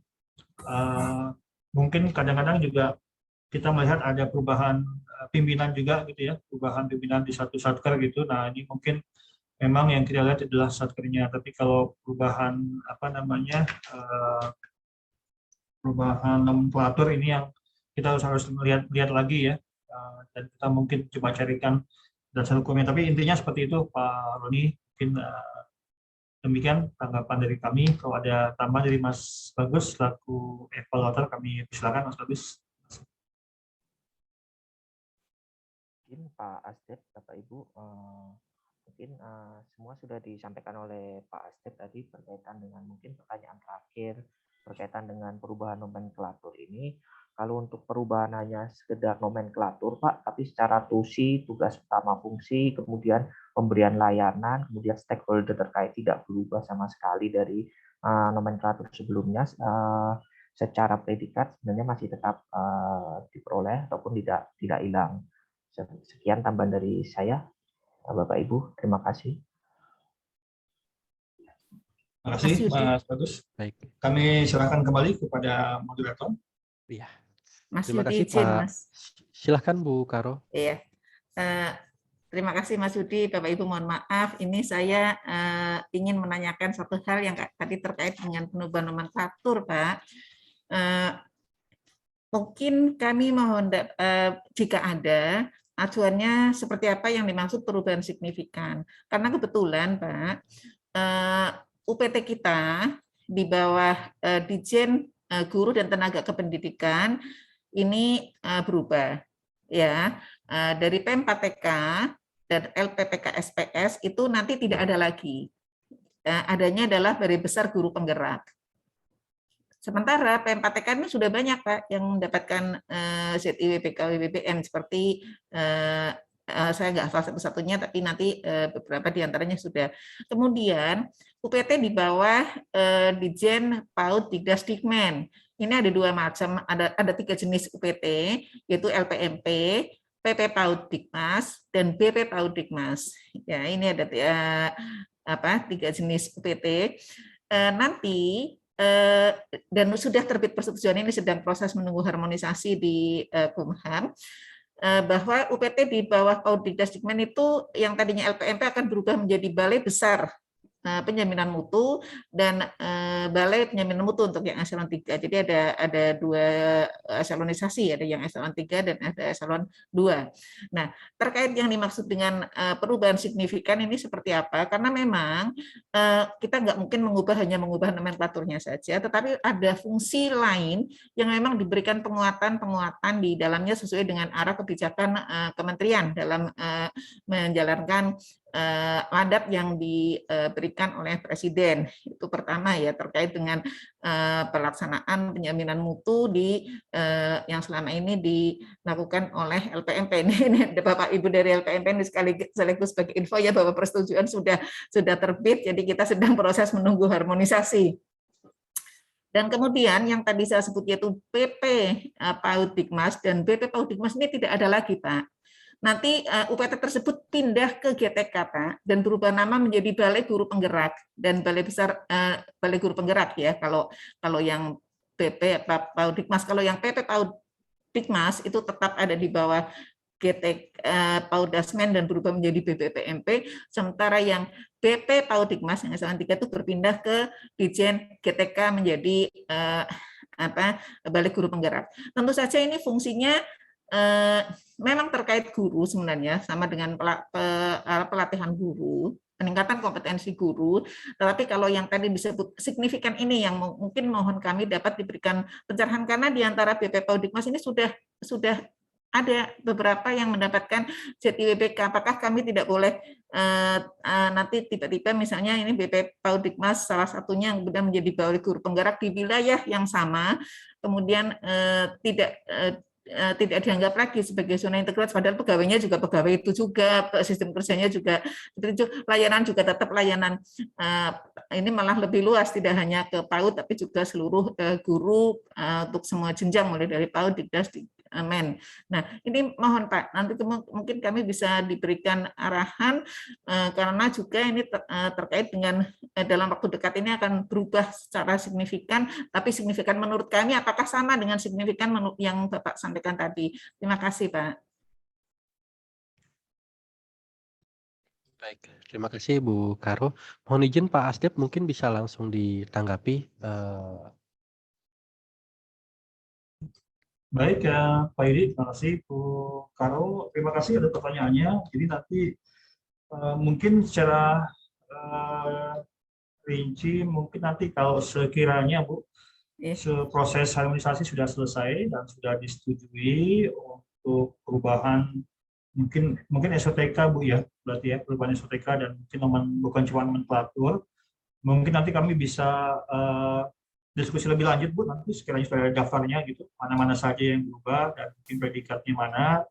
Nanti mungkin coba kami diskusikan internal di tempat kami, karena mungkin kalau dari yang saya dapat gambaran dari apa yang disampaikan Ibu, katanya ada perbedaan kasus gitu Bu ya, bukan kasus sebenarnya, perbedaan karakter perubahannya gitu.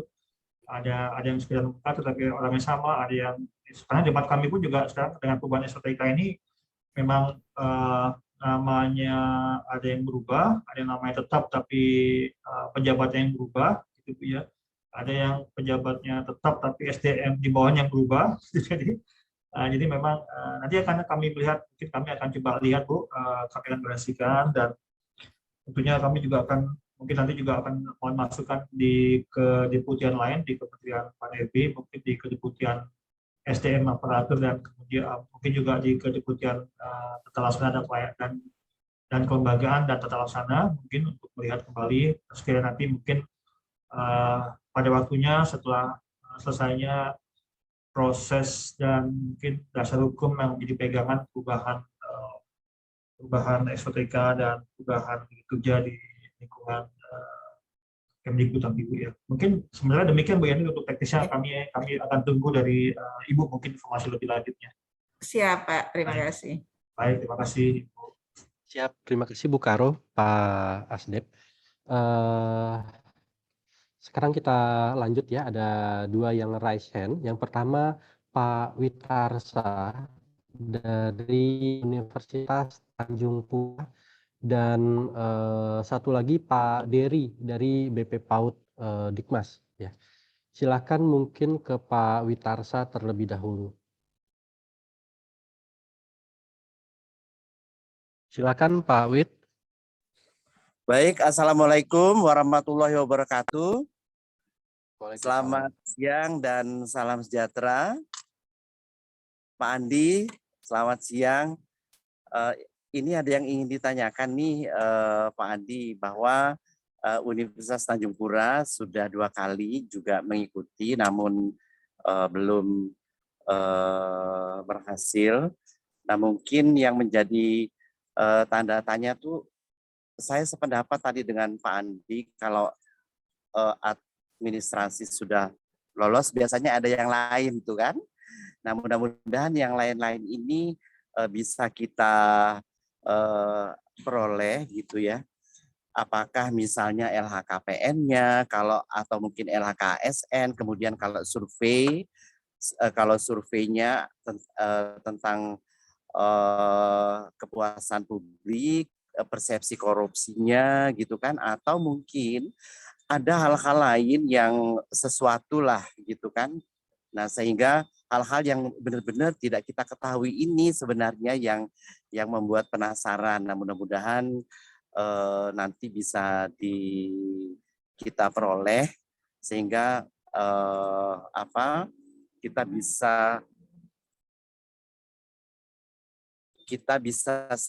kita bisa segera untuk memperbaiki dan mempercepat penyelesaiannya. Saya pikir demikian Pak, terima kasih. Baik, terima kasih Pak Wit. Selanjutnya Pak Dery dari BP PAUD dan Dikmas. Silakan Pak Dery. Baik, terima kasih Pak Moderator. Yang saya hormati Ibu Karo dan Pak Andi selaku Asdep 3 Kemenpan RB. Mungkin pertanyaan saya yang pertama sudah ditanyakan juga tadi sama Ibu Karo terkait dengan perubahan nomenklatur. Selanjutnya ini mungkin lebih ke teknis Pak Andi, terkait dengan mekanisme. Nah, ini kita pengen tahu mekanisme dalam proses pengajuan Satker untuk diusulkan sebagai Satker yang diusulkan sebagai Satker untuk meraih ZIWBK itu, mekanismenya seperti apa. Selanjutnya terkait dengan persyaratan mutlak, ini yang mutlak yang saya tanyakan ya Pak Andi, terkait dengan syarat mutlak yang mesti dipersiapkan oleh Satker agar dapat memenuhi syarat untuk diajukan sebagai Satker untuk meraih ZWBK. Karena selama ini kami BP PAUD sudah pernah mengajukan di tahun 2020, namun sama mungkin seperti Satker-Satker lain dengan keputusan tanpa, mungkin kami tidak juga mendapatkan informasi di mana letak kekurangan kami, mungkin itu juga perlu kami dapatkan sebagai bahan evaluasi, sehingga kami nanti bisa memenuhi di mana letak kekurangan Satker kami untuk kami penuhi nantinya. Nah, terkait dengan syarat mutlak tadi, selama ini kan kita hanya melihat dari LKE, Pak Andi. Nah, untuk memenuhi LKE poin-poin yang ada di dalam LKE inilah yang berusaha kami penuhi semua. Nah, untuk LKE sendiri kan kemarin informasi pada saat pertemuan awal dengan Bu Karo akan ada LKE terbaru dari Menpan. Nah, ini juga kami tunggu Pak Andi terkait dengan LKE yang terbaru, karena di dalam LKE inilah nanti akan kami coba penuhi terkait dengan kami sebagai Satker yang akan meraih ZWBK. Mungkin itu aja Pak Andi, terima kasih. Assalamualaikum warahmatullahi wabarakatuh. Waalaikumsalam. Ya, terima kasih Pak Dery ya. Ini penting sekali LKE Excel-nya ya, yang dengan sistem pengolahan datanya kita tunggu. Dan yang ketiga, mohon izin membacakan pertanyaan dari chat. Ini dari Pak Ade Wahyu. Pak Ade Wahyu dari Institut Teknologi Kalimantan. Nah, ini pertanyaan serupa yang ditanyakan oleh dari Institut Teknologi Sumatera juga. menanyakan kalau di institut-institut lainnya seperti ITB, ITS, itu ada fakultas di dalam institut. Nah, berbeda dengan Institut Teknologi Kalimantan, Institut Teknologi Sumatera, dia tidak memiliki fakultas, jadi itu ke jurusan. Nah, kalau universitas dan institut lainnya yang diusulkan adalah contoh, bagaimana dengan Institut Teknologi Sumatera dan Institut Teknologi Kalimantan? Apa mungkin mengusulkan jurusan atau institut itu yang diusulkan untuk meraih predikat ZIWBK? Nah, ini mohon pencerahannya Pak Asdep. Silakan Pak Asdep untuk. Terima kasih Pak Yudi. Tadi saya catat ada 3 penanya dari Pak Darsa, Pak Diri, dan Pak Adi Wahyu ya Pak Yudi ya. Nanti saya akan dibantu Mas Bagus juga untuk pertanyaan yang sifatnya detail. Namun ada beberapa hal yang dapat kami sampaikan. Tadi betul dari Pak Darsa dari Tanjung Pura ya, bahwa memang ada beberapa penyebab yang mengakibatkan tidak lulusnya satu pengajuan unit kerja atau satuan kerja untuk oleh predikat ZI. Dan memang ini sudah tergambar ya dalam setiap evaluasi FB, SAKI maupun ZI ya. Ada 3 evaluasi yang kami lakukan. Itu memang setiap selesai evaluasi, selesai rangkaian evaluasi itu kami akan menyiapkan surat laporan hasil evaluasi yang ditujukan kepada Sekretaris Jenderal dari setiap kementerian lembaga, baik itu bisa Sesmenko, bisa Sesmen, gitu ya. Dan memang harapan kami surat ini yang cukup lengkap dengan lampiran berupa hal-hal yang menjadi catatan kami mengenai lulus atau tidak lulusan oleh suatu predikat, itu akan disertai dengan rekomendasi Pak Darsa, sehingga diharapkan surat atau catatan tersebut bisa disampaikan juga kepada unit kerja, termasuk nantinya mungkin biro-biro maupun APIP, Irjen, semuanya bisa mengetahui catatan-catatan yang kami rekomendasikan sehingga bisa menjadi perbaikan-perbaikan untuk tahun-tahun selanjutnya.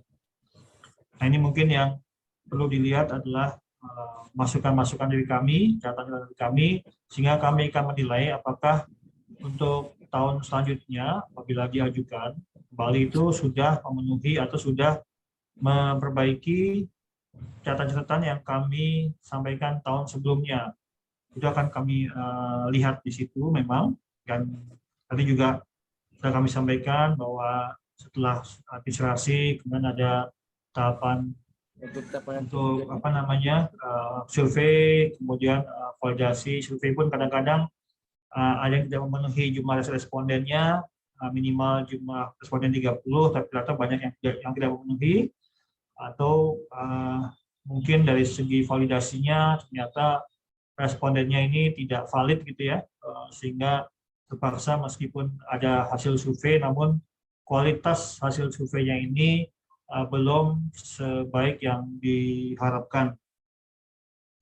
Kemudian untuk Pak Dery, tadi ada perubahan nomenklatur, mungkin nanti kami akan tunggu dari Ibu Karo Otala. Untuk syarat mutlak ini mungkin bisa kami share lagi tadi yang tadi kami sempat sampaikan.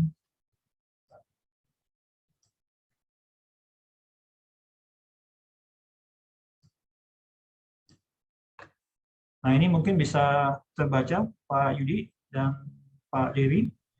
Iya, terbaca Pak.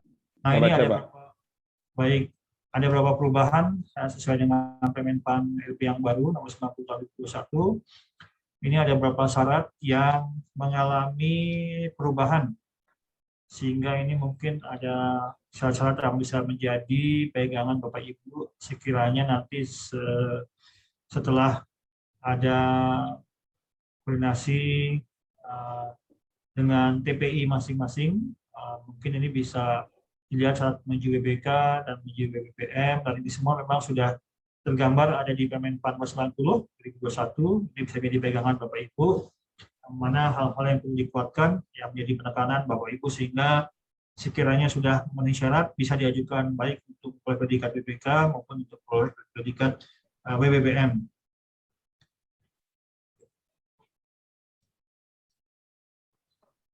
Dan untuk mekanismenya, untuk mekanisme pengajuan tadi sudah kami sampaikan. Yang pertama tentunya tahap pencanangan zona integritas, kemudian tahap kedua penetapan unit kerja dan juga pembangunan unit kerja, dan kemudian tahap keempat pemantauan. Sehingga nanti kalau tahapan pertama itu semuanya juga sudah ada tergambar di Permenpan 90 tahun 2021. Antara lain mungkin untuk informasi lebih lanjut untuk pencanangan ini dilakukan oleh pimpinan suatu instansi unit kerja dan dilakukan oleh pimpinan dan seluruh atau sebagian besar pegawai dengan melakukan penandatanganan dokumen fakta integritas. Dan ini dapat dilakukan juga secara massal pada saat pelantikan. Kemudian juga tadi kami sampaikan bagaimana kader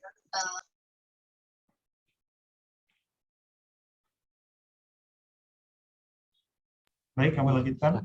Jadi tadi selanjutnya tahapan berikutnya adalah penetapan unit kerja zona integritas.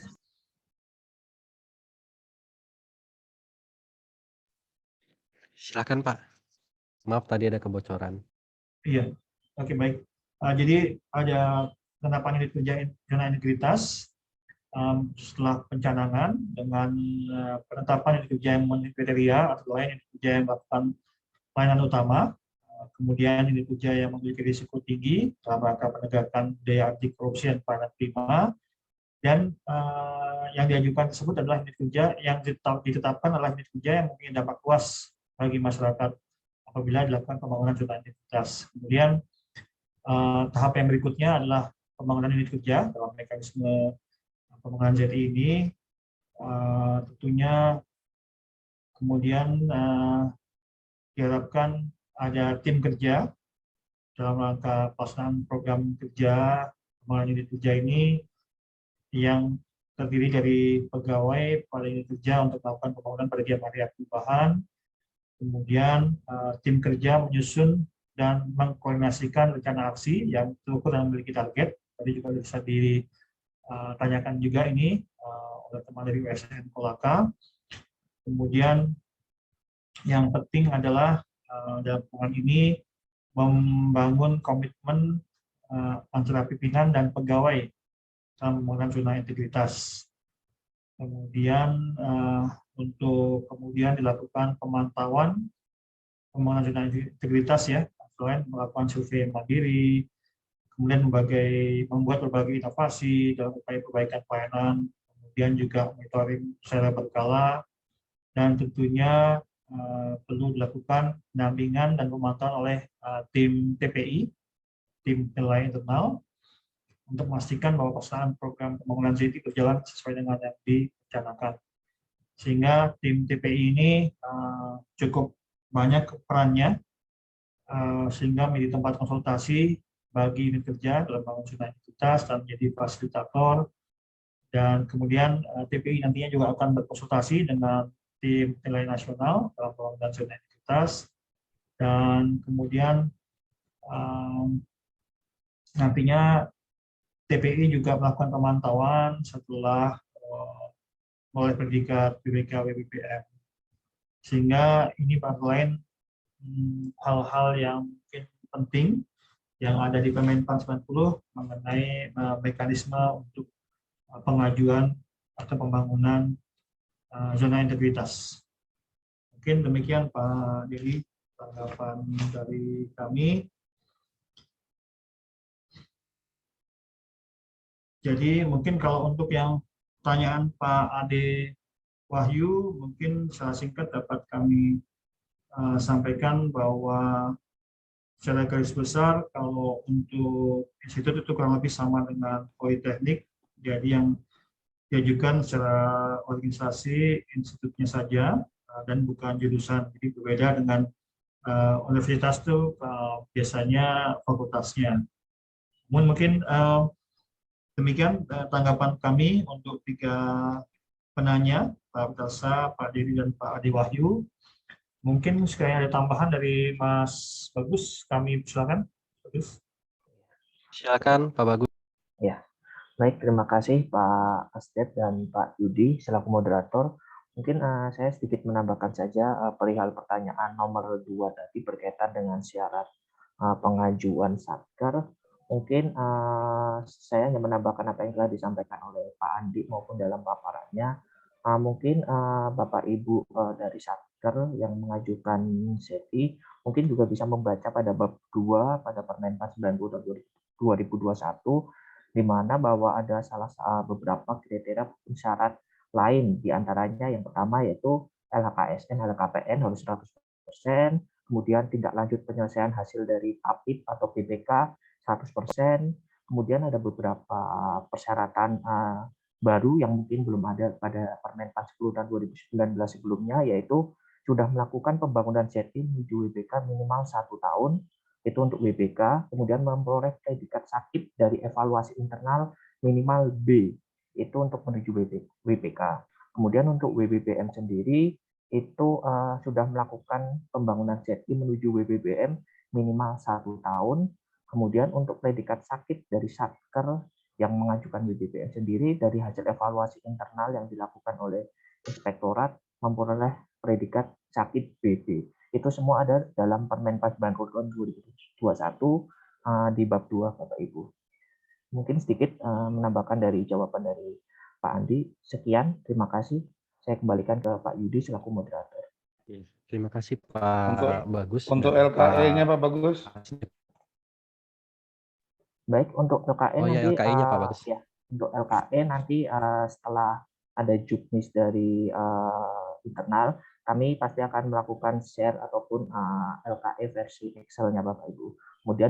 Kemudian nanti setelah ada sosialisasi maupun juknisnya telah dikirimkan, apapun telah disosialisasikan pada instansi pemerintah, maka kami akan melakukan update pada PMPZI yang telah ada sebelumnya.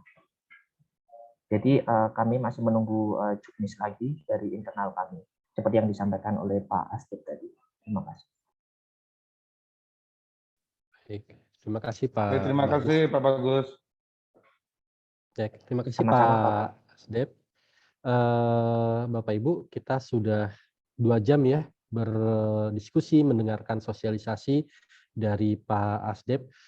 Tapi sebelum berakhir, mohon izin Pak Asdep, ini satu pertanyaan penting lagi nih dari Bu Yani dari Universitas Gadjah Mada yang menanyakan bagaimana dengan timeline PMPZI tahun 2022 ini. Mungkin ada yang bisa disampaikan Pak Asdep atau Pak Bagus, timeline PMPZI 2022. Baik, terima kasih Pak Yudi. Maaf ini ada pertanyaan dari siapa? Pak yang UGM? Dari Bu Yani UGM. Yani ya. Oke, terima kasih Bu Yani atas pertanyaannya dari Fakultas Teknik UGM mengenai timeline evaluasi ZI. Jadi dapat kami sampaikan memang saat ini kami memang belum lama setelah menyelesaikan evaluasi ZI untuk tahun 2021 dan saat ini sudah dalam tahapan penyelesaian laporan dan sudah kami kirimkan ke semua instansi.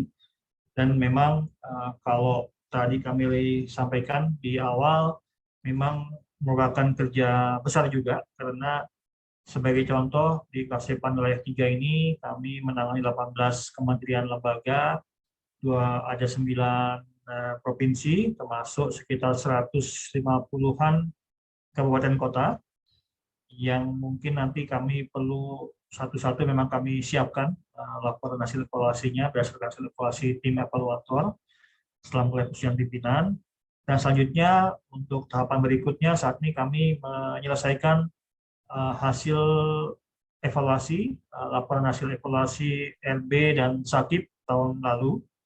Dan kami sedang menyusun jadwal mengingat bahwa situasi pandemi ini memang semakin ini ya tidak bisa diprediksi gitu, sehingga kami saat ini sedang menyusun ulang jadwal yang paling pas untuk awarding LB Sakib, karena sebagian sudah kami susun. Nah, untuk timeline tahun ini, kalau pada tahun sebelumnya memang akan coba kami majukan, dan ada opsi juga untuk kami memulai bukan LB Sakib tapi memulai dengan evaluasi zona integritas.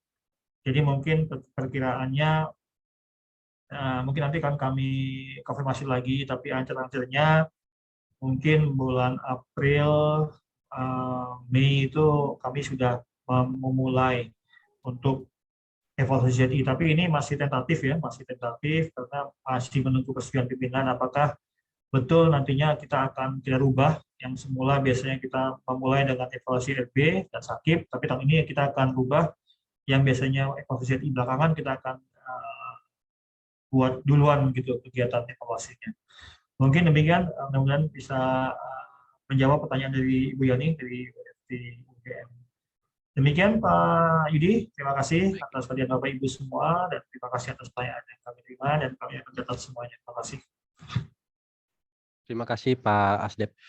Baik, Bapak Ibu, mohon izin Bu Karo, demikian diskusi kita bersama Pak Andi Rahadian ya, Asdep Wilayah 3, sangat informatif sekali, banyak informasi terima terkait pelaksanaan menggunakan Permenpan tahun 2021.